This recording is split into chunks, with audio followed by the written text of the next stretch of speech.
ഈശോയിൽ ഏറ്റവും സ്നേഹമുള്ളവരെ, തൃശ്ശൂർ അതിരൂപത 2010 ആരംഭിച്ച ഭവന കൂട്ടായ്മകളെ കുറിച്ച് നിങ്ങളോട് പറയാനായിട്ടാണ് ഞാൻ ആഗ്രഹിക്കുന്നത്. അപ്പസ്തോല പ്രവർത്തനം 2-ാം അധ്യായം 41-ാമത്തെ വാക്യത്തിലെ നമ്മളിങ്ങനെ വായിക്കുന്നുണ്ട്. അവർ അപ്പസ്തോലന്മാരുടെ പ്രബോധനം, അപ്പം മുറിക്കൽ, കൂട്ടായ്മ, പ്രാർത്ഥന എന്നിവയിൽ സദാ താല്പര്യപൂർവ്വം പങ്കുചേർന്നു. യഥാർത്ഥത്തിൽ സഭയുടെ 4 തൂണുകളാണ് ഈ 4 കാര്യങ്ങൾ: അപ്പസ്തോല പ്രബോധനം, അപ്പം മുറിക്കൽ, കൂട്ടായ്മ, പ്രാർത്ഥന. അതുകൊണ്ട് ഈ 4 കാര്യങ്ങളെ കുറിച്ച് ആദ്യം മനസ്സിലാക്കിയ ശേഷമാണ് നമുക്ക് ഈ ഭവന കൂട്ടായ്മകളെ കുറിച്ച് പറയാനായിട്ട് സാധിക്കുകയുള്ളൂ.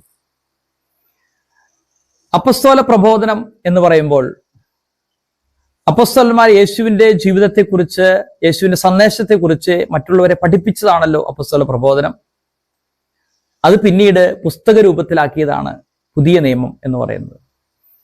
ക്രൈസ്തവ ജീവിതത്തിന്റെ 1-ാമത്തെ തൂണ് ഈ വചനമാണ്, ബൈബിളാണ്. 2-ാമത്തെയാണ് അപ്പം മുറിക്കൽ. ഈശോ തന്റെ അന്ത്യ അത്താഴ വേളയിൽ തന്റെ ശിഷ്യന്മാർക്ക് കൊടുത്ത കൽപ്പനയാണ്, നിങ്ങൾ എൻ്റെ നാമത്തിൽ ഒരുമിച്ച് കൂടുമ്പോൾ ഇതിന്റെ ഓർമ്മയ്ക്കായി ചെയ്യുവിൻ എന്ന് പറഞ്ഞുകൊണ്ട് വിശുദ്ധ കുർബാന സ്ഥാപിച്ചു.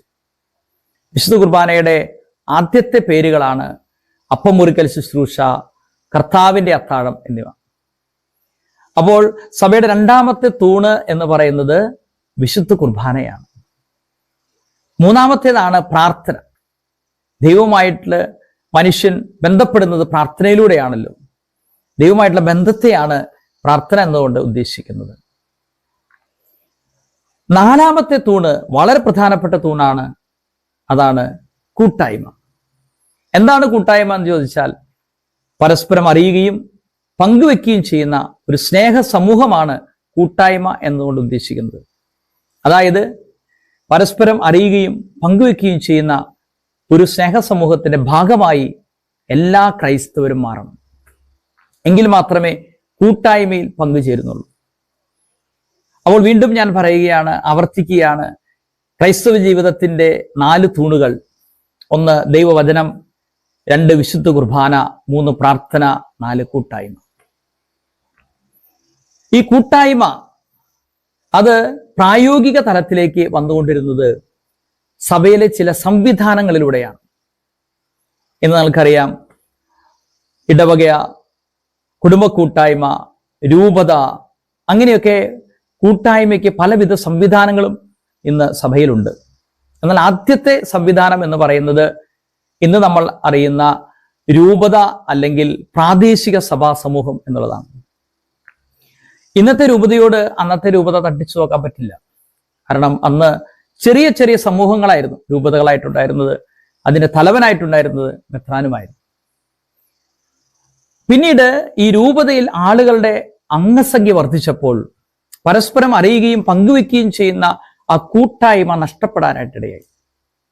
അങ്ങനെ വന്നപ്പോഴാണ് രൂപതയുടെ കീഴിൽ രൂപതയെ ചെറുതായി വിഭജിച്ചുകൊണ്ട് ഇടവകകൾ ആരംഭിക്കുന്നത്.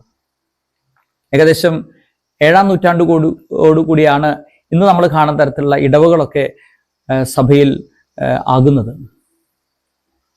പിന്നീട് ഈ ഇടവകയ്ക്കും ഇതേ തന്നെ പ്രശ്നങ്ങൾ ഉണ്ടായി. അതായത് ഇടവകയിലും ആളുകളുടെ എണ്ണം കൂടാൻ തുടങ്ങി. പരസ്പരം അറിയുകയും പങ്കുവെക്കുകയും ചെയ്യുന്ന സംവിധാനം അല്ലെങ്കിൽ ആ ഒരു അവസ്ഥ ഇല്ലാതായി തുടങ്ങി. കൂട്ടായ്മ നഷ്ടപ്പെടാൻ തുടങ്ങിയപ്പോൾ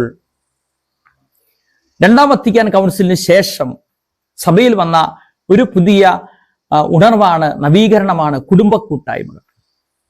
സ്മോൾ ക്രിസ്ത്യൻ കമ്മ്യൂണിറ്റീസ് അല്ലെങ്കിൽ ബേസിക് ക്രിസ്ത്യൻ കമ്മ്യൂണിറ്റീസ് എന്ന് പറയുന്ന ആ സംവിധാനം 1960കളിലൂടെ സഭയിലെ പ്രത്യേകിച്ച് ലാറ്റിൻ അമേരിക്കൻ രാജ്യങ്ങളിലുമൊക്കെ അവിടെ വർദ്ധമാനമായിട്ട് വരാൻ തുടങ്ങി. നമ്മുടെ കേരളത്തിൽ ഇത് എത്തിച്ചേരുന്നത് 1971-ലാണ്. 1971 എറണാകുളം രൂപതയിലെ 1-2 ഇടവകകളിൽ ഇത് പരീക്ഷണാർത്ഥം ആരംഭിച്ചു. പിന്നീട് തൃശ്ശൂർ അതിരൂപതയിലാണ് ഇത് ഒരു ഔദ്യോഗികമായിട്ട് ആരംഭിക്കുന്നത്. അഭിവന്യ കുണ്ടുകുളം പിതാവിന്റെ നേതൃത്വത്തിലാണ് ഇടവകളെ ചെറിയ ചെറിയ സമൂഹമായി അതിന്റെ പേര് കുടുംബ സമ്മേളനം എന്നുള്ളതായിരുന്നു. കുടുംബ സമ്മേളനം ആക്കി മാറ്റി രൂപീകരിക്കാനായിട്ട് ആരംഭിച്ചു. ആദ്യമായി തൃശ്ശൂർ അതിരൂപതയിൽ 7 പള്ളികളാണ് ഇങ്ങനെ കുടുംബ കൂട്ടായ്മ ആരംഭിക്കാനായിട്ടുള്ള ആ നല്ല തീരുമാനത്തോടുകൂടി മുന്നോട്ട് വന്നത്. പക്ഷേ പല ഇടവകളും ഇതിലേക്ക് കടന്നു വരുവാനായിട്ട് അല്പം മടിച്ചു. അതിന് കാരണം എന്ന് പറയുന്നത് മിക്കവാറും ഇടവകളിലൊക്കെ ഉണ്ടായിരുന്ന സമുദായങ്ങൾ എന്ന് പറയുന്ന ഒരു സംവിധാനമായിരുന്നു. അമ്പ് പെരുന്നാൾ നടത്താനായിട്ട് ഓരോ ഇടവകയിലും സമുദായങ്ങൾ ഉണ്ടായിരുന്നു. പല സമുദായങ്ങൾ ഓരോ ഇടവകയിലും പ്രാർത്ഥനാ കൂട്ടായ്മകൾ എന്നൊക്കെ അറിയപ്പെട്ടിരുന്നു. അപ്പോൾ ഓരോ ഇടവകയിലും സമുദായങ്ങൾ ഉള്ളത് കൊണ്ട് കുടുംബ യൂണിറ്റ് വേണ്ട എന്നുള്ളൊരു അഭിപ്രായമാണ് ഭൂരിഭാഗം ഇടവകളിൽ നിന്ന് വന്നത്. അങ്ങനെ കുണ്ടുകുളം പിതാവ് സമുദായങ്ങളെ നിർത്തലാക്കുകയും സമുദായങ്ങൾ ഇനി മുതലില്ല, പകരം കുടുംബ കൂട്ടായ്മകൾ അല്ലെങ്കിൽ കുടുംബ യൂണിറ്റുകൾ മതി എന്ന് തീരുമാനിക്കുകയും ചെയ്തു. അങ്ങനെ സഭയിലെ, പ്രത്യേകിച്ച് തൃശ്ശൂർ അതിരൂപതയിലെ സമുദായങ്ങളെ പേര് മാറ്റി കുടുംബ സമ്മേളനങ്ങൾ അല്ലെങ്കിൽ കുടുംബ യൂണിറ്റുകളായിട്ട് മാറുകയാണ്. സത്യത്തിൽ ഒരു നിലനിൽക്കുന്ന ഒരു സംവിധാനം അത് വേറെ സംവിധാനത്തിലേക്ക് മാറുമ്പോൾ അതിൻ്റെ പല നല്ല ഗുണങ്ങളും ദൂഷ്യഫലങ്ങളും അത് ക്യാരി ഫോർവേഡ് ചെയ്ത് അല്ലെങ്കിൽ മുന്നോട്ട് കൊണ്ടുപോകുന്നുണ്ട്. അത്തരത്തിൽ ഈ കുടുംബ സമ്മേളനങ്ങൾ അല്ലെങ്കിൽ കുടുംബ കൂട്ടായ്മകൾ ഈ സമുദായത്തിനുണ്ടായിരുന്ന അമ്പ് നടത്തിപ്പ് ആ സംവിധാനം ഇവർ ഏറ്റെടുക്കുകയാണ്. സത്യത്തിൽ എന്ത് സംഭവിച്ചു എന്ന് വെച്ചാൽ കുടുംബ കൂട്ടായ്മകൾ വീണ്ടും സമുദായങ്ങളെ പോലെ വർത്തിക്കാൻ തുടങ്ങി. റിപ്പോർട്ടും അതുപോലെ തന്നെ ചർച്ചകളും കണക്കവതരണവും പിരിവും അങ്ങനെ കുറികളും അങ്ങനെയൊക്കെയായി മിക്കവാറും കുടുംബ കൂട്ടായ്മകളെ ലക്ഷ്യം വീണ്ടും സമുദായങ്ങളെ ലക്ഷ്യം തന്നെയായി മാറുന്ന ഒരവസ്ഥയാണ് കാണുന്നത്. അത് മാത്രമല്ല, കുടുംബ കൂട്ടായ്മകളുടെ ഐഡിയൽ നമ്പർ എന്ന് പറയുന്നത് 10 മുതൽ 12 വരെ വീടുകളാണ്. അതായത് ഒരു വീട്ടിൽ സമ്മേളിക്കാവുന്ന അത്രയും ആളുകൾ.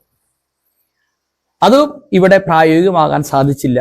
കാരണം ആളുകളുടെ കുടുംബങ്ങളുടെ എണ്ണം കുറയും തോറും അമ്പ് നടത്താനായിട്ട് അല്ലെങ്കിൽ പെരുന്നാൾ നടത്താനായിട്ടുള്ള പൈസ പിരിക്കാൻ ബുദ്ധിമുട്ടാകും എന്നുള്ളത് കൊണ്ട് ഒരു 30, 35, 40 കുടുംബങ്ങളൊക്കെ വന്നു കഴിഞ്ഞപ്പോൾ ഈ കുടുംബ കൂട്ടായ്മകൾ വിഭജിക്കുക എന്നുള്ളതും ബുദ്ധിമുട്ടായി തീർന്നു. അപ്പോൾ യഥാർത്ഥത്തിൽ കുടുംബ കൂട്ടായ്മകളിൽ ആളുകളുടെ എണ്ണം സ്വാഭാവികമായിട്ട് കൂടാൻ തുടങ്ങി.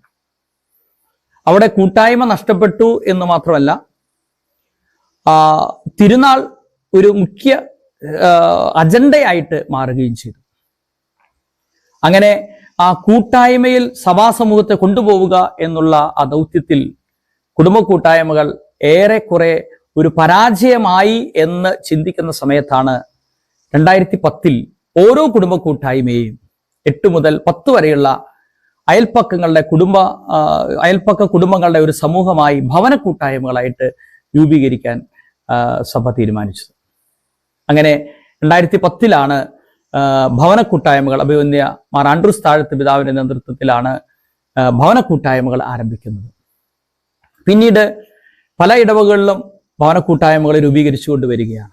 എന്താണ് ഭവന കൂട്ടായ്മയുടെ ലക്ഷ്യം എന്ന് ചോദിച്ചാൽ, പരസ്പരം അറിയുകയും പങ്കുവെക്കുകയും ചെയ്യുന്ന ഒരു സ്നേഹ സമൂഹത്തിൽ എല്ലാ ക്രിസ്ത്യാനികളും പങ്കുകാരായിത്തീരണം. ആ ഒരു വലിയ ലക്ഷ്യത്തോടു കൂടിയാണ് ഭവന കൂട്ടായ്മകൾ പ്രവർത്തിക്കുന്നത്. അതുകൊണ്ട് പ്രിയപ്പെട്ടവരെ, കുടുംബ കൂട്ടായ്മയിലെ ഒരു ചെറിയ പതിപ്പ്, ഓരോ കുടുംബ കൂട്ടായ്മയിലുള്ള ചെറിയ സമൂഹങ്ങളാണ് ഭവന കൂട്ടായ്മകൾ. ആ ഭവന കൂട്ടായ്മയിൽ പങ്കുചേർന്നുകൊണ്ട് കൂട്ടായ്മയുടെ ആ ആഘോഷത്തിലേക്ക് കടന്നു വരുവാനായിട്ട് ഞാൻ എല്ലാവരെയും ക്ഷണിക്കുകയാണ്. ദൈവം നിങ്ങളെല്ലാവരെയും അനുഗ്രഹിക്കട്ടെ. ആമേൻ.